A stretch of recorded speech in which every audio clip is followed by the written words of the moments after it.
Hello, everyone. I'm Father Alexander Hart, And I'm the Reverend David Marshall. and this is A Bridge Between, where we bridge our knowledge of the gospel.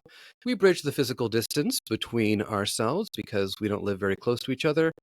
And what else are we bridging today, Dave? We are bridging to James. We're bridging to his fantastic letter, which we're going to read all through the month of September. I don't know if it'll be a part of A Bridge Between, but certainly we had it last week, and I think we need to follow up with it this week. Mm-hmm. So I'm Yep. excited about that. And I'm excited because James is giving all this practical advice that you would think, oh, well, that's for like a church he was talking to 2,000 years ago. No, this is applicable today.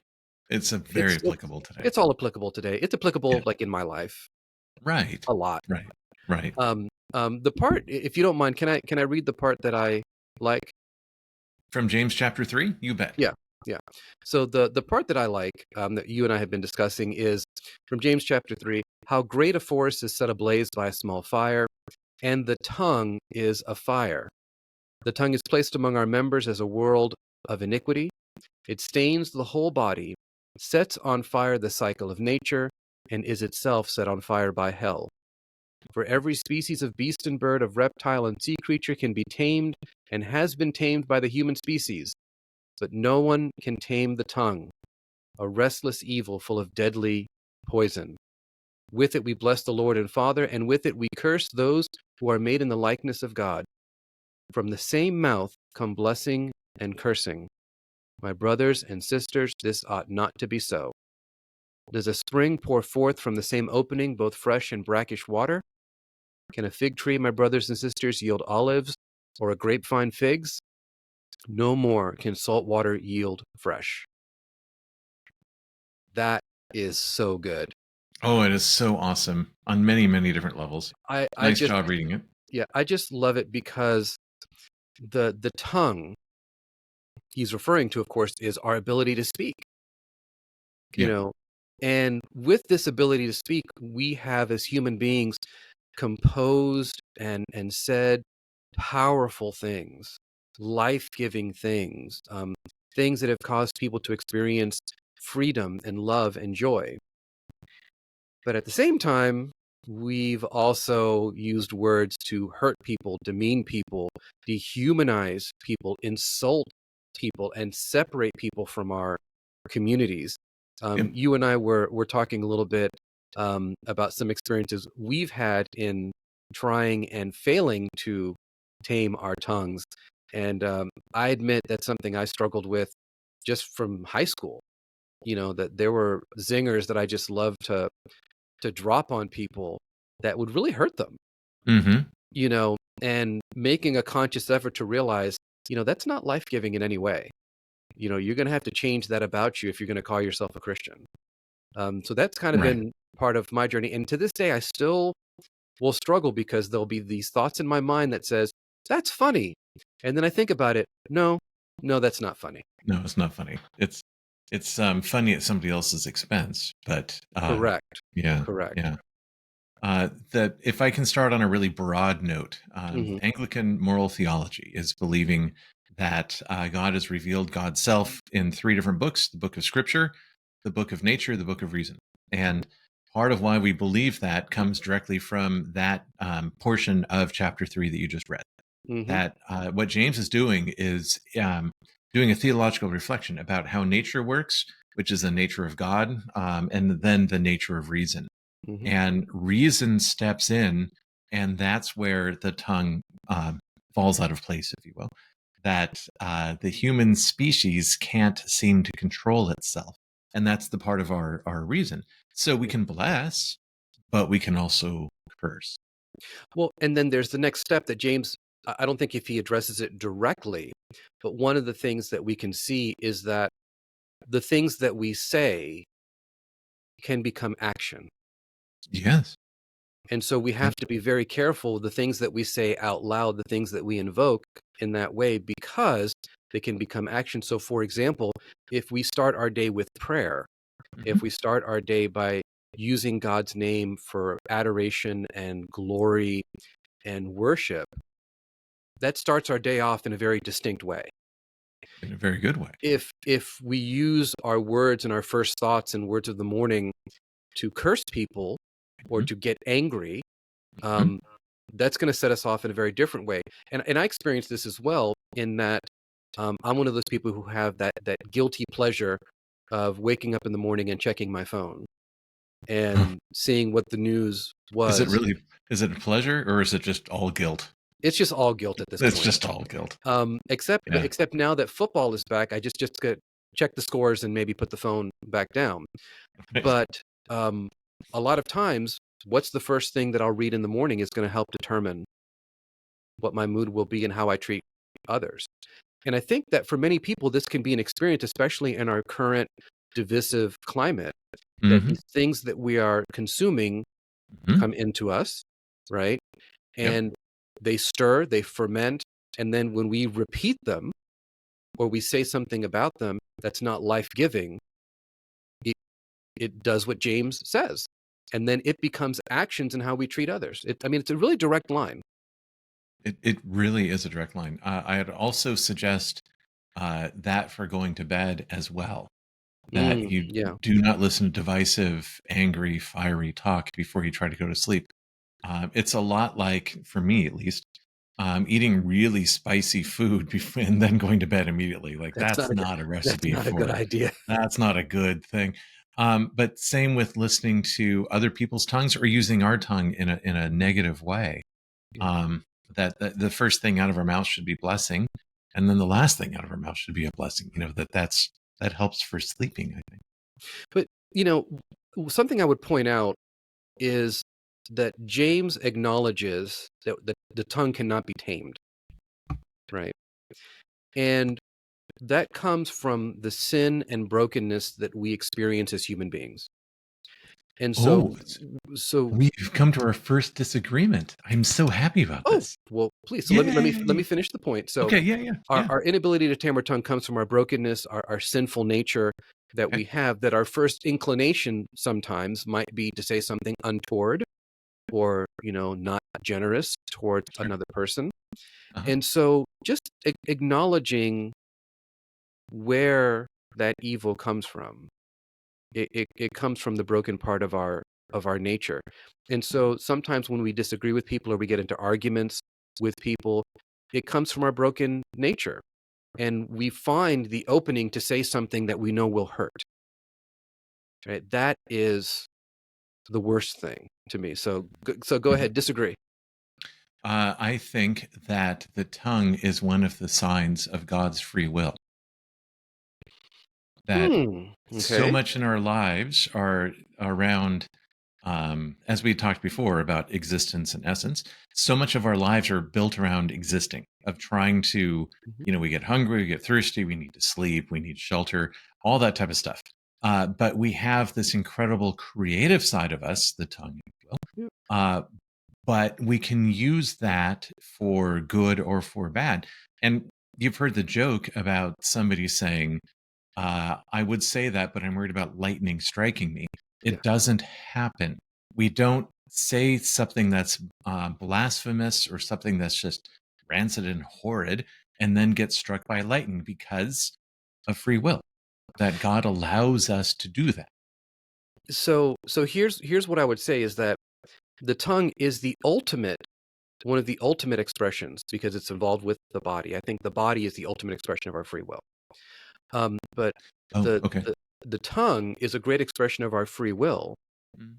but it cannot be controlled, which means that our free will is broken, Oh, that's interesting. right? So Okay. So, if my free will was truly free, right, meaning that it was a perfected will, right? As Jesus had a right, perfect will, then I could right, choose to not say bad things.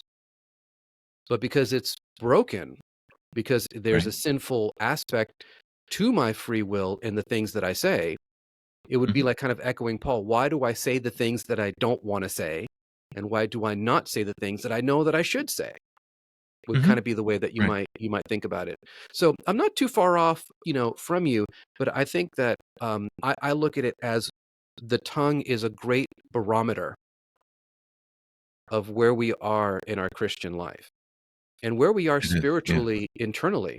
Because if a person is increasingly bitter, is increasingly angry, is increasingly depressed, and these are the only things that are expressed through their voice, you can tell where they are.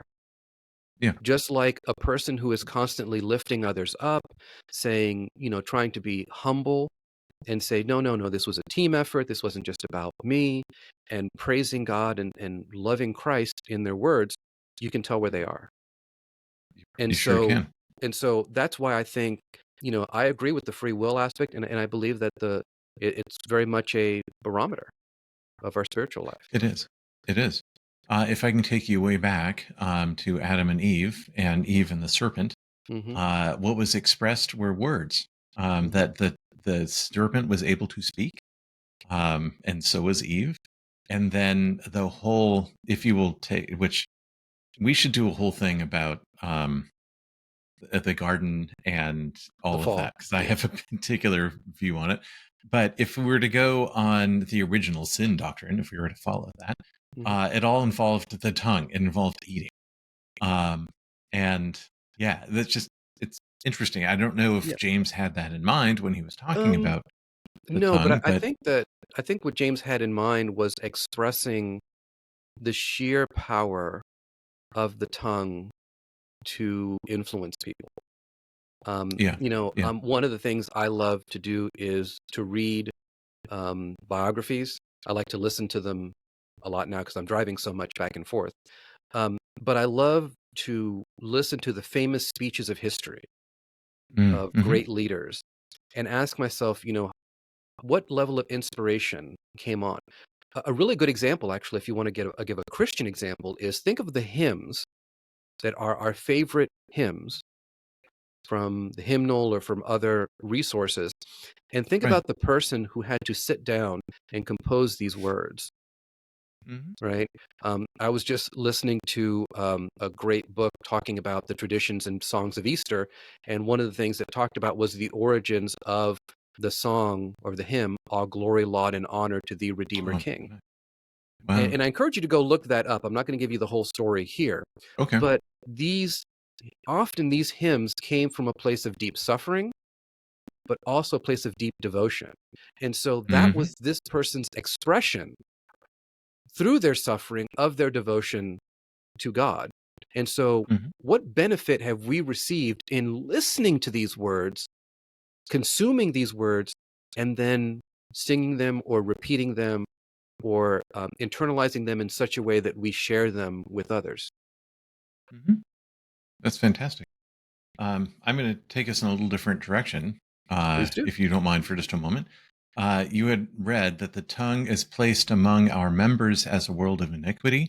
It Hmm. stains the whole body.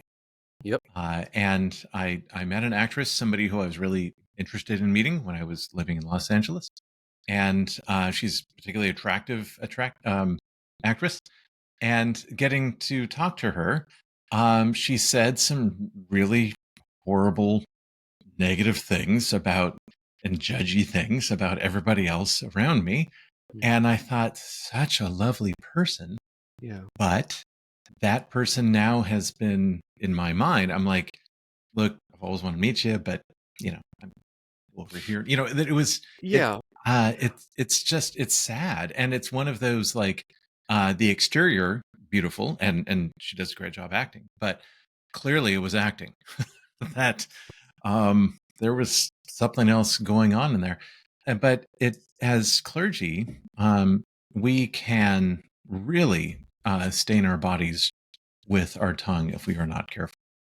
Well, actually, I take a step back. When you were talking about, one of the first things I thought of, and many parents have probably experienced this at some point, is you have accidentally swore in front of your child, and now that is their favorite word. You Oh, know, I have so many stories, and none of them are appropriate for the show none of them are because I would appropriate for the podcast, no, but I would have to right. like, My I don't know goodness, how to beep anything out yet on our software, but no, no. I dropped something on my foot. I Uh-huh. said something, and it became Samuel's favorite word for a day or two. You Yeah, know, and the that's course you have the contrast between this cute face on this 3-year-old and the word that came out of their mouth. Like, that's what James is talking about. You can't have fresh water and brackish water come from the same place, Yeah. and this is echoing very much what Jesus was talking about, that what goes out of a person is what defiles them, not what Hmm. goes in. But Yeah. I I think nice tie-in. That'd be wonderful. but I think I might that be using that on Sunday. That's excellent. but when I talk about the consumption aspect, I don't think Jesus anticipated social media. Where we consume all these things that becomes part of our internal algorithm, you might say. Right. But yeah, Right. but I think that's when we see innocence contrasted with something that is ugly that comes from the mouth, it really disturbs us, and rightly so. Hmm. That's why, as clergy, you and I, we have to be careful what we say, because people will remember it forever. And they will think that is the church. You see that? That's the church. Look how ugly it is. Right. Right. Now, in the beginning of this whole passage, James talks about we all make mistakes, and we Mhm. do, and I make them all the time. Me And too. um, it's yeah, but we have to be careful with that. There was a comedian, I can't remember who it was, so I can't give him credit. But and as you can see, the sun is rising, so that's Mhm. if you're wondering, this I'm not on fire right here. That's just actual That's Florida not your sun. tongue. That's your shoulder. Yeah. That's right, exactly. So the comedian had asked his dad, how are you and mom married after 35 years? What's your secret? And he said, the secret is simple, son. I don't say the first thing that comes to mind. I don't even say the second thing that comes to mind. I wait until the third thing that pops up. And that third thing is usually, you know what, you're right, honey. That's usually the phrase Well, that comes up. yeah, and I think about that in um, this wonderful exercise that I do whenever I teach a class or hold a vestry retreat. I'll give a shout out here to Father Eric Law and the Kaleidoscope Institute, because I use his respect guidelines. And I have just found it such a great resource to, do things like use I statements and think before you speak, and not everybody comes from the same place. I tie all of this into a very important lesson that needs to be brought back into our society, needs to be placed right there for our children and for adults as well. We need to relearn how to talk to one another. We do. We need to relearn the art of conversation. We need to relearn the art of listening, because we're not doing a very good job of it. Tell me more about that, Alex. Well, let me give you an example. If you were to, for example, begin to try to have a conversation with a person, let's say in Gen Z, Gen Alpha, who are in that age group, their communication is more text-based, Yeah. right? Why are you calling me, Dad? Just text me. Well, I want to hear your voice. I still grew up with the phone and the cord that was really long that I walked all over the house. That was my generation. Um, and so the art of conversation is written for them. They even use these hieroglyphics called emojis. Right. That's where Yeah. we've come back to. And that's Uh-huh. okay, because that's the way that they have adapted speech. But there is something about the art of looking at someone, listening to what they're saying, learning how to actively listen and reflect back what they have said, show empathy, and then speak. Mhm. See, there's a lot in the process there. That's And fantastic. and I noticed that with my own children, it's been a process to share that with them. Sometimes it's pulling teeth. Sometimes it's going out to dinner, just me and them, me one at a time. And my wife does this too. And just pulling the threads to get them to talk. The good news is that when we get them to start talking, they start going off. But it's a skill that has to be learned. And none Mhm. of us are born with it. It's something we acquire. So going all the way back to what is the purpose of our preaching, Right. the purpose of our preaching is to comfort, exhort, it is to illuminate, educate, right? It is to proclaim. And if in our preaching we are not also listening, then we have failed. Mhm. And do you know where we listen the most in our preaching? Where do we listen the most in our preaching? in our pastoral care. Amen. That's what I I learned firmly from a great believe that professor. preaching is an extension of pastoral care. Yeah. Yeah. So, and speaking of holding our tongues, though, we can't say everything that we've heard because that's No, no, no, no, yeah. no, no. So there's always that balance. So this wonderful woman I know, she's from originally from Georgia and was raised with, if you have nothing nice to say nothing at all. Hmm. And we were in a particular meeting where we're discussing some stuff with vendors and who we should go with. And there's one that she was very quiet about. And so once the meeting was over, I said, "You were very quiet about this person." And she said, "Well, I had nothing nice to say." And I went, "That person's off the list," that we just move on. Right. Jesus set up this manner and way of life that he was at a trial. They were yelling Hmm. lies and all sorts of things at him. And he refused to say a word. Right. Um, he Yeah. didn't say anything. That there is one person on this planet who was able to control his tongue. And so, Right. um, Because he could have so hurled we are any kind of insult that he wanted, and it would have he been could right. have done all sorts of stuff that he could have started with 4 or 5 generations back, describing the sins of those people and walking all the way to the sins of their parents and then to them. I mean, he could have just opened up, right, and just, I'm going to tell you everything you've ever thought. Right. um but he chose a different path. Yeah. So, as we kind of come to the last part of our segment here, one of the things I would want us to be focusing on as preachers, if you're approaching the letter to James, is it's a letter to the diaspora, right? The people, the Jewish people who are in exile. Okay. So it's kind of a diverse group in that sense. But remember, we just got done with the showing favoritism thing. So this is very applicable as a lesson of how do we apply this in our church. And churches like to have what they call communication plans, right? We're going to do a website, we're going to do a Facebook page, we're going to do an Instagram, all these wonderful things. Mhm. But what if the church initiated a communication plan between its members of how we are to speak to one another? You mean like the retreat format that you had referenced earlier Right, the about respect respect? the respect guidelines that we talked about, Yeah. and to say that, Yeah. okay, it doesn't mean we're not going to have conflict. I'm not saying that we're all going to get along hunky dory all the time, but Right. what if we had a communication plan, a template for how we are to live with one another and learn to control and tame our tongues as best we can, while also going about doing the business of the church? That Hmm. might be an interesting sermon to discuss, because we Hmm. talk a lot about respect, but what does that look like? Hmm. So we do a lot here talking about that and being a warm and welcoming, inviting. There's a sign out front that said, I forgot. We changed it, and rotated it, but it was along the lines of, "You are welcome here," Mhm. is the Yeah. is the phrase. And so we had this on Saturday afternoon.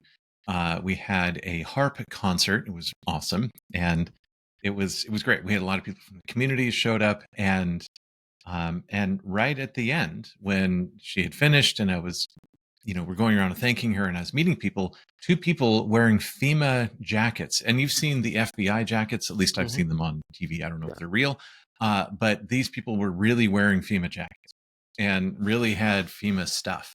And they Oh, walked into no. the church and they started talking to people. And my defensive shepherd nature came in of like, what are you doing? Why? This is governmental overreach. This is, you're Yeah. not, all of those things were coming to mind about, you need to set up an appointment with me before you bring your stuff in here. This is a church. This is Mhm. sacred ground. This is not a political area. You cannot bring the government. All that stuff I didn't even know existed was coming in. Um, well, I sat on my tongue and I watched how our ushers handled it, Yeah. and um, and kind of sat back. I was trying to hold my tongue and said, what are you doing here? Because I almost violated rule that we have out in front Mm-hmm. about who's welcome. Yep. And they were driving by, they heard the music, And they came on in. they wanted to stop it and see what we're doing. Yeah. And And I, just a backstory, Mhm. FEMA has not always had I'll just say it this way, the rosiest experience for many people in the state of Florida and in some of our parishes. I'll just leave it at that. Right. It's a good agency, but hasn't always been the rosiest relationship. Well, yeah. So at our convocation meeting, I had just heard a 15-minute, 10-minute presentation by the chief financial officer of the diocese, who was trying to hold his tongue and just express the facts of what's happening with FEMA Correct. from a And hurricane that happened 2 years ago. and so, so we have that experience of, like you said, sitting on our tongue, right? Mhm. A Mhm. necessary thing. And when we exercise it, what grace can come from that? I wonder. What grace will come from that? We don't know. Yeah, We don't know. I don't know. No. So So I watched the other people to see how are they doing this, and then realized, oh, they're out in the area. They heard a harp, of course, because they're humans. ah, I suspected as And much. it's a Saturday afternoon, and they're like, what do people on Longboat do? And well, we sit around and listen to a harp, and then eat cream puffs, literally. There Um, you go.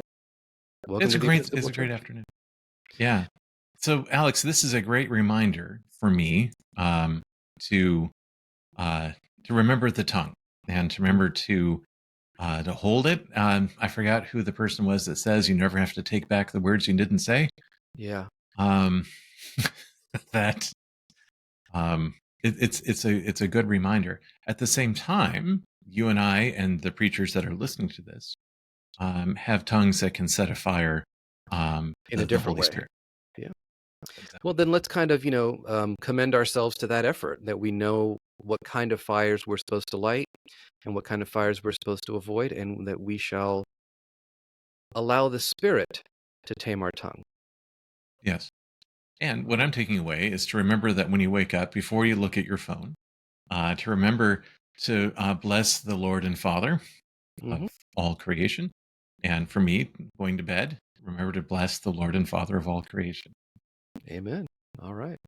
Well, Dave, I've enjoyed our time together today. I'm thankful for another conversation, and I'm looking forward to the next one. I'm looking forward to the next one. And we said nothing about the NFL. So I think that's a good step in the, We yeah, tamed our tongue. There you go. we did tame our tongues. Well, everyone, don't forget to like, comment, and subscribe. I've been trying to do better about keeping myself in those comments. So we're thankful for your efforts in that. Keep watching us, and we'll catch you in the next one. God bless.